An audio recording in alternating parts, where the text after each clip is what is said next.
আসসালামু আলাইকুম বন্ধুরা, আজ জানতে পারবেন আপনি মনে মনে যা ভাববেন তাই কবুল হবে ইনশাল্লাহ।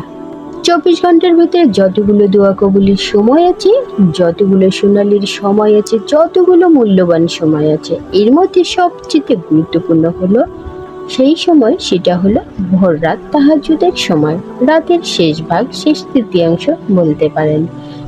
3 ভাগ করলে শেষ ভাগ বা ঘুম থেকে ওঠার পর একেবারে ফজরের আজানের আগ পর্যন্ত রাতের শেষের দিকের এই সময়টা এটা হলো সবচাইতে মূল্যবান সোনালী সময় ঈমানদারদের জন্য। আপনার দোয়া আল্লাহর কাছে পৌঁছতে চান, কায়মান বাক্য আল্লাহর কাছ থেকে পাশ করাতে চান, আল্লাহর সবচেয়ে নৈকট্য অর্জন করতে চান, খুব বেশি আল্লাহর কাছে প্রার্থনা করতে চান, সেটাই আল্লাহর কাছে বান্দা সবচেয়ে কাছাকাছি যেতে পারে। আর ভোর রাতের দোয়া এই বান্দার সবচেয়ে ইফেক্টিভ দোয়া হয়। এই দোয়া আল্লাহ তাআলা সাধারণত ফিরিয়ে দেন না। এবং নবী করিম সাল্লাল্লাহু আলাইহি ওয়াসাল্লাম সেই বিখ্যাত হাদিস আপনারা সবাই কম বেশি শুনেছেন।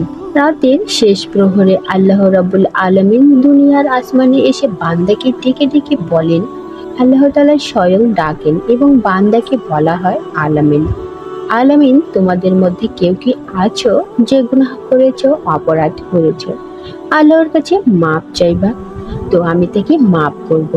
আলামিন, তোমাদের কেউ কি অসুস্থ আছো, যাকে আমি সুস্থতা দান করব, অর্থাৎ আমার কাছে এটা চাইবা। এই জন্য ভাই বোনেরা আমার, ভোর রাতের এই সময়টা যাতে আল্লাহ তাআলার রহমতের দুয়ার খুলে দেওয়া হয়, আল্লাহ রাব্বুল আলামিন নিজেই দুনিয়ার আসমানে নেমে আসেন এবং রহমতের ভান্ডার সবচেয়ে বেশি উন্মুক্ত হয়।